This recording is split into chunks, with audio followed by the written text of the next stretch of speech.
everyone. This is a Leadership with Heart podcast, and this is Heather Young, your host. Employee experience is powered by emotions. Managers and or leaders within organizations get to choose which emotions they unleash from within the people they lead. Leaders, meaning supervisors or above in an organization, drive much of the positive or negative emotions by their actions or inactions, their words, or what they fail to say. When a manager chooses their words and their actions carefully, they exhibit great emotional intelligence. These managers are often thought of as leaders who care, or as I like to call them, leaders with heart. This special brand of leader drives engagement and loyalty simply by being themselves. Are these leaders perfect? Absolutely not. It is in their awareness and sharing of some of their imperfections that we realize their brilliance. In this podcast, I ask you to see yourself in the stories my guests tell about times when they were not the best versions of themselves, but how they used their hearts to guide them to a place of deeper connection with their teams and heightened leadership prowess. Enjoy. Hi, everybody. This is Heather with the Leadership with Heart podcast, and I am really excited today to be speaking with Nick Mehta. He is the CEO of Gainsight, an amazing organization that focuses on helping organizations with customer success, really improving the onboarding and success for the companies in the tech space. So I have him on the call because many years ago, actually, I had an exchange with his organization, and I didn't know him at the time, but I just saw how much service focus his people had, and the experience that they created for their customers was amazing. And I knew that had to stem from what kind of the internal culture that they had. And then I would see him after that over the years on LinkedIn and just see his presence and his messages. And I thought they were completely consistent with the message and the theme of this Leadership with Heart podcast. So welcome, Nick. So excited to be here, Heather. Thank you so much. So where are you right now in your leadership journey? Well, it's interesting. One of our company values is Shoshin, Shoshin, which means in English, beginner's mind, and really approaching every day like you're a beginner. So I will say that on my leadership journey, I'm at the beginning. It's a little bit tongue in cheek. Obviously, I've been running teams and companies for 20 years now, but in some ways, I really mean that because, first of all, you learn, you yourself every day are a new person. So I think you learn new things that you can do and your own personal ability to lead. And then I think, especially like working in technology where you see so many young companies run by people that are first time in business, I learned so much from like new approaches that people are taking. So I would say I'm still at the beginning of my leadership journey. I love that because it makes me think of like cyclical or like a circle where it just like you start over new every day and it never ends. And I talk about this a lot on the show that this is a journey. And so, yeah, journeys do have sometimes beginnings and middles and ends and start back over to the beginning again. So I love that concept. That's definitely something I hadn't heard before. Thank you. Okay, so for the folks that you are, now your organization is at 650 employees. So that's fairly large from when I knew you 7 years ago and you had 20. Yeah. How would you think that they see you, or how would they describe your leadership style? Yeah, and I'm assuming you're talking about our teammates internally, right? Exactly. Yeah. So, because we really believe that one thing we can come back to later is leadership is about how you show up for your teammates, but also for your customers, for your partners, for your investors. And it's all kind of the same thing. And ideally it's the same persona in all those cases. So I think if you ask people internally how I show up and maybe also how our company feels, hopefully those are similar. One thing I think there's 5 values in our company, and I'll start with those because I think they really are core to how we try to behave, and each of them implies some different practices. So one of them I mentioned was Shoshin, beginner's mind, right? And that the practical implication of that is if we're all beginners, we can all learn, and what that means is, if you are a new teammate, we just did a few weeks ago, there was a new sales rep who was on day 1, and he was asked to join a strategy meeting with a bunch of people. And we were talking about a bunch of stuff. And then I said, what do you think? And he's like, well, I'm on my first day. I'm like, yeah, but that means you have the least bias. You've done the least amount of Kool-Aid. You have the most value to add. And so I think like that's, if you kind of have a practice like beginner's mind as a leader, encouraging everyone to speak up. It doesn't matter that your chief people officer isn't an expert on sales. She may have value to add in how to think about sales, right? So that's the first one. Second value that we really kind of underpins the company is golden rule, which I think most people on the podcast probably have heard of in different contexts. Treat people the way you'd want to be treated. Roughly, that's what it translates to. And I think that fundamentally comes down to, as a leader, not just me, but all of our leaders, when we think about how we treat people, whether it's in good times, things are going well and you're celebrating, or in tough times, somebody just had a loss in the family, or really tough times, you're letting somebody go from the company, and how do you actually treat that person in those times, good and bad, the way you would like to be treated? There's no good answer to these questions sometimes, but forcing yourself to think about it when you're about to let somebody go, or you're about to call them after something bad's happened to them, or you're about to congratulate them, or they missed their number, or they made their number. That's I think a principle that's really helpful. Just forcing yourself to put yourself in their shoes. Number three is what we call childlike joy. So bring the kid in you to work every day. And I think that's probably one our teammates see from me a lot. I try to be very much myself, not sort of a different business person in front of them versus, who I am at home. I've got 3 young kids and my wife, and, I'm pretty cheesy, ridiculous, silly, awkward person. And I bring that to work every day. And that showed up if you Google me on, music videos that we made, including a bad rap video and things like that. So, and it's kind of letting your guard down, right? So everyone can be themselves. The fourth value is what we call success for all. And so the idea there is we want to run a business where we don't just define success by shareholder value, although that's super important because obviously you can't be a sustainable business without it. We define it by thinking about these kind of 5 stakeholders. So shareholders, one, customers, our teammates, the teammates' families, and our community. And basically saying, how do we always think about decisions in a way that balances the needs of those stakeholders? And so obviously, again, as a leader, when I show up, am I talking about a decision in the context of all of those frames, or am I just talking about how it helps shareholders or financial results or whatever? And then number 5 is what we call stay thirsty, my friends, which may or may not be a reference to the Dos Equis commercial if you've seen it. But basically the idea is that, we also are a very ambitious company, right? Like most live tech companies and startups are ambitious. So we're ambitious too, but we wanted to find a way to make that ambition very personal, that was like relevant to us and felt authentic to who we are. Because you can tell from our values, these values are very personal to us. And so one of the things we thought about was thirst is a desire that doesn't come from somebody else, right? Nobody tells you should be thirsty, you should drink more. I mean, maybe they tell you should drink more water, but besides that, thirst kind of comes from within.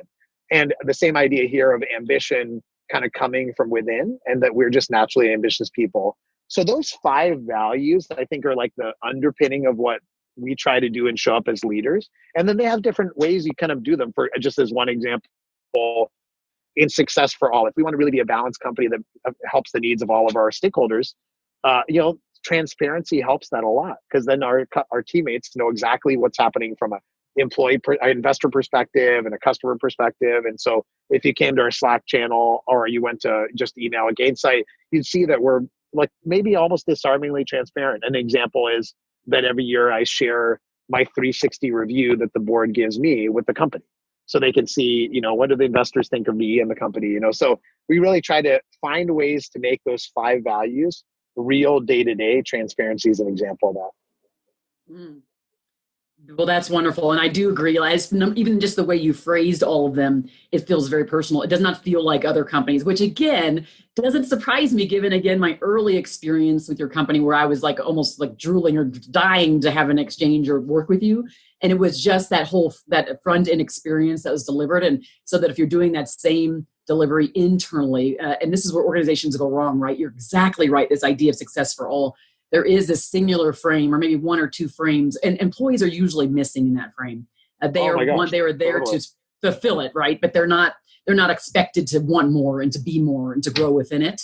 And so I love the fact that you have broken it down. When I talk about the experience or customer experience, I often thought about all these different people. I make people think about, when you think of customer experience, who are all of the people that you see you need to serve and serve well. And the way you've done this, where you broke that down, and the idea of partners are in that, the vendors that you work with, that stuff like that, where people don't think they owe a vendor, a partner, an obligation like they would an external customer who pays the bills or an employee who drives the bus forward. So I love that. One of the things I stumbled upon, and it's probably been in the last 5 years, I was always the person who I thought about the golden rule, and I thought about, making sure I treat people like I'd like to be treated. And somebody inside of one of my training sessions was talking to me about cultural differences and just maybe even background experiences, and how if I treat someone exactly like I want to be treated, Yeah, that I may actually get it wrong. And so I in this totally. last 5 years, I started to think about this, and I was like, okay, when we look at customer experience or employee experience, we need to do a fair bit of, and I know you know this because this is what you do well, we do a fair bit of customization in the experience, right? So that it's not necessarily how I want to be treated, but I want to know, I want to treat them how they want to be treated. So that idea, like you said, of putting ourselves in their shoes and figuring out what they want makes it much more meaningful for them, and they feel more connected to us when we do that, right? Totally. It's interesting because when came up with the values, we chose golden rule, and it's great. And I think directionally it's right. And I think there's this concept that I learned about later, which you may or may not know about, called platinum rule, which is, do unto others as they would like done to them versus you would like done to you, right? And so it's trying to put yourself in their shoes in terms of what they would want. And I think that's an even more precise version of what we're trying to do. We've used it so long that we just stuck with golden rule. But I think Oh the yeah. way you described it is great. And I think, as you said, in customer experience, it is so important to personalize that.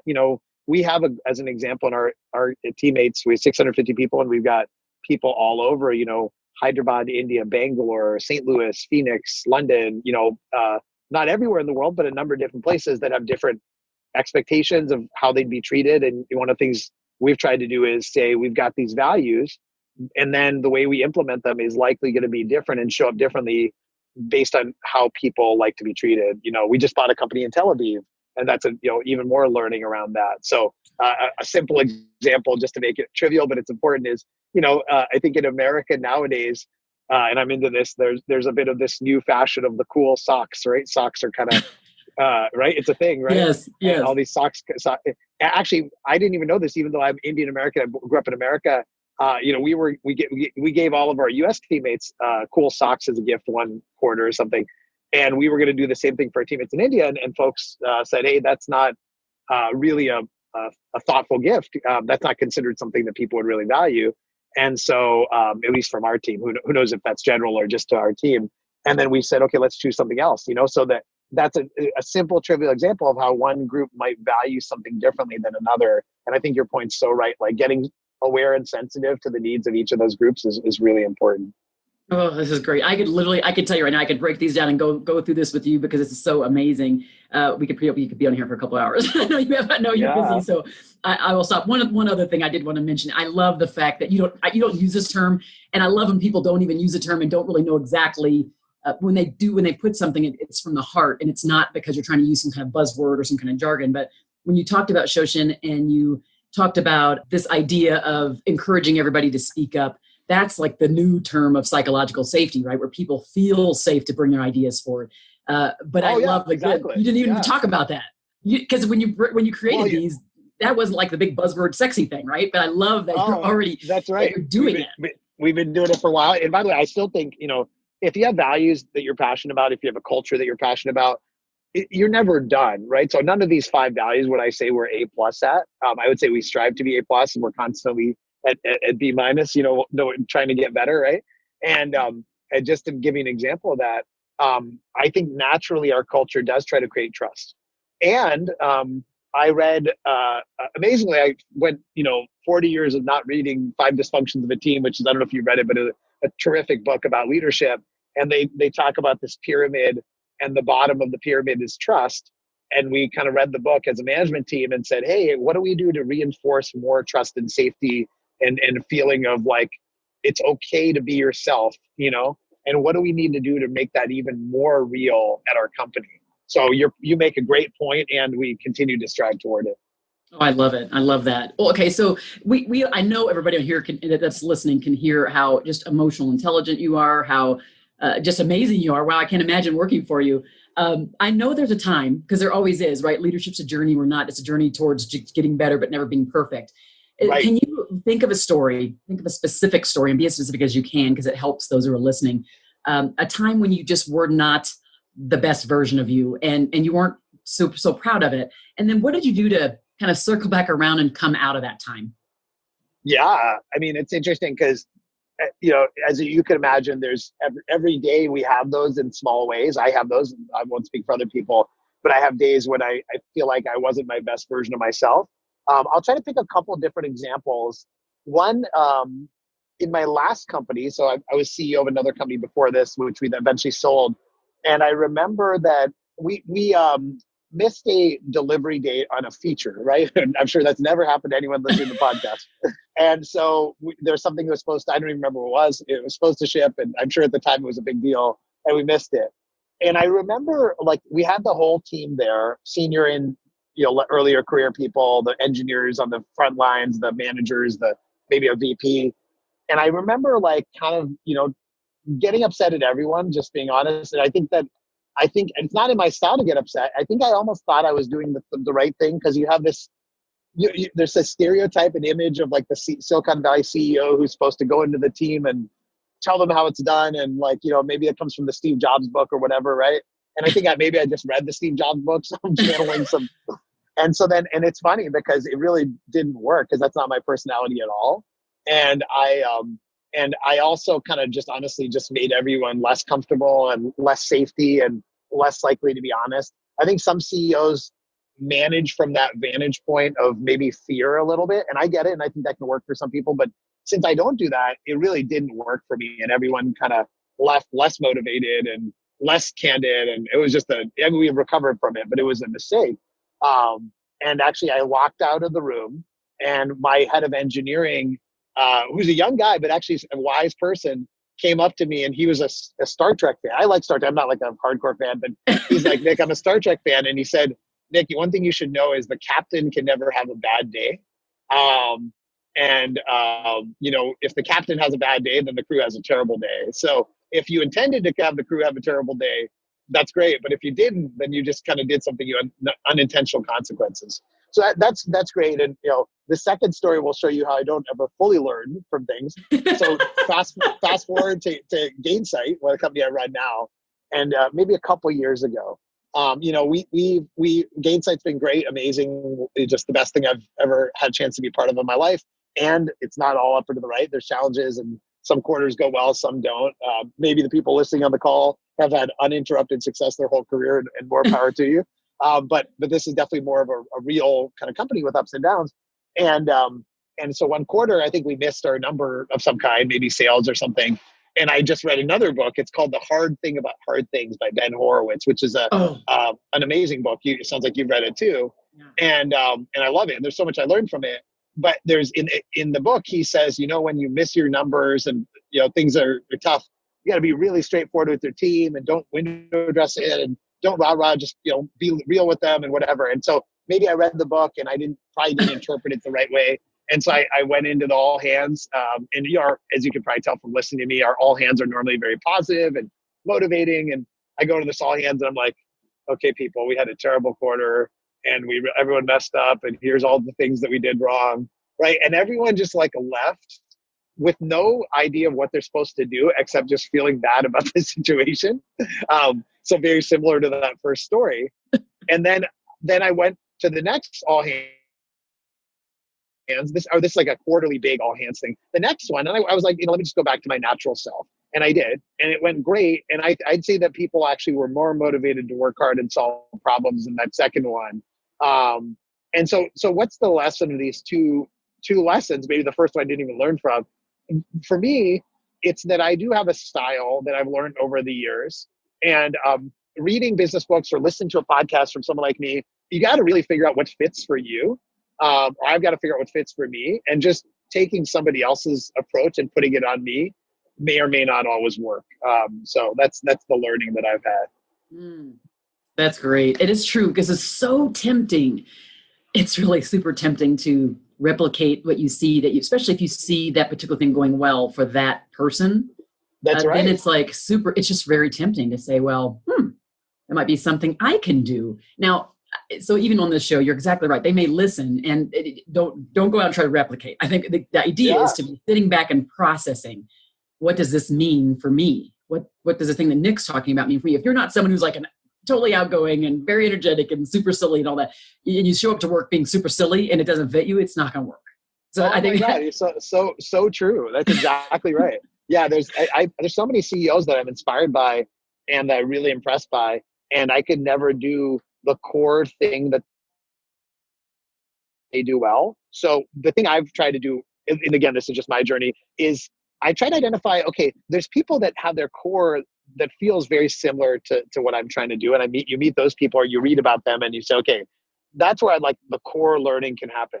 And then you have other people that are just their core is very different, but that doesn't mean you can't pick up good skills, right? So the Ben Horowitz book, A Hard Thing About Hard Things, I learned so many other practical skills that were really helpful, and the core stuff I probably can't just translate to me, But then if you read about Satya Nadella, the CEO of Microsoft, who I've never met and I probably never meet, but I definitely like idolize, right? Because he's led with emotion as far as I can tell and connection. Jeff Weiner, who's the CEO of LinkedIn, seems to be the same way. And so those people, I'm like, okay, I can learn about in the core about them, So Steve Jobs, I probably in his core, I'll obviously rest in peace, but I don't, what I've read, I don't think that, the way he operates is likely to be super transferable to me. And, what he did is amazing. But does that mean that I can't learn from his ability to recognize the value of design? No, of course I can learn from that. So I tried to put things in two buckets of like, where can I learn in my core and where can I learn on the fringes? Mm. Oh, I love that. See, and I think that's thoughtful, and it does take a certain level of, I don't know, intellectual maturity to decipher what's going to work and That's where you right. can learn. And you just, That's and you have to be like, I love, again, the idea of starting from the beginning. If we're right. all there, because like I do this podcast, I write books on this, I speak on this, right? But I am learning every day. Every time I talk to the guests on the show, I'm like, wow, I'm learning that. It's a new thing. And so, as I build out my team here at Customer Fanatics, it's one of those things where it's like, well, I know now, maybe how I can do this differently and this differently. So I'm not outside of the learning that happens every day. So and this is great. It's awesome. That's awesome. So what do you do because you do travel a lot? What do you do to reconnect with your team in a deeper way when you finally, maybe if things ever do settle down or you get that time, the space? What do you do to reconnect with them? I think first of all, I think that you if you have a schedule or lifestyle or whatever where you're not seeing everyone face to face, which is true nowadays in a lot of distributed companies. We have a very distributed company in general. Um, you have to eventually figure out ways to connect with people without seeing them face to face, right? And so I really try to use all the tools in the toolkit. The obviously video conference, but practically speaking, we all know this. If you're on a video conference, there's a decision every time of are you actually turning your camera on and are you being present? Are you connecting with people? Are you intentionally trying to make that video conference feel like a real meeting? Or are you trying to make it feel like a video conference where you're just checking email while you work, right? So I think there's a question of how are you using the video conference to connect? How are you using a random phone call to somebody to check in on them to connect, right? Which is, as you can imagine, and nowadays is actually so unexpected that actually can delight people. How are you using how are you remembering that somebody was really into a certain band or movie or something and then sending them a gift out of the blue related to their interest or something related to their family or friends or other parts of their life? Are you spending time with them at your events and asking about their family? That's an obvious thing, right? But I think it makes a difference. Are you letting them include their family in what you do? And then obviously, then if you can see them face to face in dinners, other ways to reconnect, I think that's great too. I think that what's interesting is that can be a crutch, like the feeling that like you have to see somebody face to face to connect. I think in the modern world, there's a lot of different ways to do that. I'll give you a trivial example to close with, which is that, we have 650 people, so I want to try to connect with as many of them as possible. And I really enjoy that. So we use Slack internally and it's awesome for this kind of stuff. And, every now and then we have a channel called Random, and every now and then I'll post a completely random thing, like, what was the favorite like forgotten 90s nostalgic song that's on your mind, right? And that was like, that thread had like, I don't know, 75 responses to it, right? It's the kind of thing that many, many people can resonate with, right? Or I send an email. One thing I do religiously is every week I send an email to the company. It's pretty detailed about what happened last week, what's important in the company, but also like, what am I learning about myself? What's one fun fact about me? Like, for example, I thought I was allergic to avocados till I was 40 years old. Amazing if you can imagine it, right? I only started eating avocados a year and a half ago because of a false sense of allergy, which is kind of weird. I'll share, what's happening with my family and what movies we're watching or books we're reading or whatever. And so all of those ways that as a leader, you can put yourself out there, going back to the very beginning of what you talked about, really putting yourself out there, being vulnerable, and then letting people see you as just another human being. Because honestly, at the end of the day, that's what you are. So it's interesting that you say that. It's a little bit of a side, but I was talking to a friend the other day, and people, because I have 4 children, and obviously the business and the podcast and all those things, and you get, super busy. And so I've been working on some pretty exciting things. And one day she calls me, and I'm on a road trip with my kids because I'm going on a college visit. But at the same time, I was working on this really important talk that I was going to give. So I needed to go with my kids, but I needed to get this other thing done on a deadline. So I'm in the bathroom at the hotel with my kids outside in the bedroom, and they're, watching TV and doing whatever. And I'm sitting here trying to practice this talk.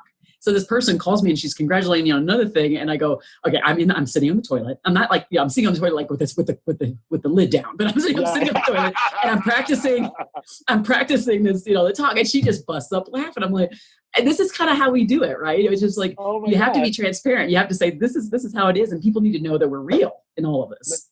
It's so awesome. I mean, that's, you probably get, if you're in a distributed company, then a sign of success is that you're on a video conference call and somebody's kids run right by, or a dog comes by, or that happens all the time, and it's great. It just shows that we haven't drawn these hard lines between, who we are at work and who we are at home. Okay, so for those that are listening, let's say they're just folks that are maybe struggling in their leadership, or just at a crossroads in their businesses or in their leadership journey. What words of wisdom might you leave them with? It could just be whatever comes from your gut on this, and that might give them motivation to get through the rest of the week. Yeah, well, that's I think, a few things for me. Number one, as I mentioned, is don't overlearn from other people. So don't believe that there's some playbook out there that somebody else has done that would just perfectly apply to you. I think at least for me, part of leadership is just you're literally just learning about yourself and what makes you tick. That's number one. Number two is I think there is a virtuous cycle to vulnerability. For Gainsight, a few years ago, we had a bit of a breakthrough. We had a company kickoff, kind of a sales, not just a sales kickoff, but similar, but with everyone there. And I kind of closed my, keynote where we talk about the company and performance and whatever with, sharing some stories about things I've struggled with. Namely, what an example would be that as a kid, I was actually very lonely and didn't have any friends and things like that. And my life's changed a lot, but that was definitely who I grew up. And, when you do that kind of thing and you put yourself out there in front of your team or even in front of your customers, I think that it creates a virtuous cycle where other people are vulnerable and they open up and then they feel more at home. So that the power of vulnerability is something that I think a lot of leaders don't use as much as they could. It's probably not for everyone, but I think it is something that's significant. Third thing is I think that that there's a lot of times in business, people don't do things because they think they don't scale. So maybe you're at 50 people and you're like, well, I can't possibly meet with everyone in the company because when we're 200 people, I won't be able to meet with everyone in the company. And my response to you would be, then go do it now because you won't get to do it later. So like do the things that don't scale and do them as long as possible. Make as many phone calls as possible one-on-one to people that have done a great job. Send as many gifts as possible. Write as many thank you notes as possible. It won't scale, but the whole fun of it is doing it as long as you can. So that's what I leave you.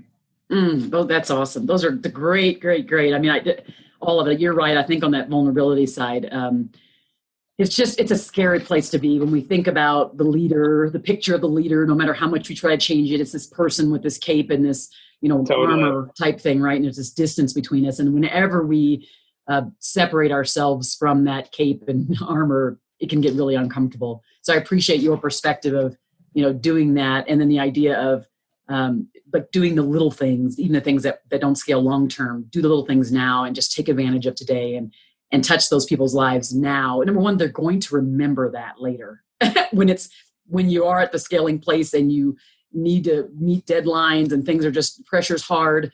They're going to remember that time you took. So that's brilliant. One I really last thing I'll appreciate say, it. just I'm sorry to give you one more, but maybe a good closer. I mean, maybe this is too philosophical. At some point, your company will be gone. It'll go out of business. You'll get acquired, go public. Somebody else will take it over. So at the end of the day, you run your company like you know it's not forever, and enjoy every day that you can in that process. Hopefully, it feels like a gift to you. Mm. Oh, so for those listening, I know you were just going to take in all of this wonderfulness. This is just a lot, and I've been taking lots of notes. So if you were listening in on this podcast and you thought it was really useful, please do share it far and wide, because of course I want to grow the people that are listening to all these amazing leaders that are on the show. And then at the same time, wherever you listen, if you're listening on iTunes, go ahead and rate it and write a review. It helps for the algorithm for people to find it. There are quite a few leadership podcasts. I don't think there are those that are like this that really help to uncover some of these challenges that really are great learning. So I really appreciate you joining, always listening. Don't forget to send feedback too, because that also helps us get better. And you know my philosophy of getting better all the time. But thank you for joining the Leadership Podcast. Thank you, Heather. Really appreciate it. Thank you for listening to the Leadership with Heart podcast. You can grab the show notes by visiting customerfanatics.com. And don't forget to subscribe to our newsletter.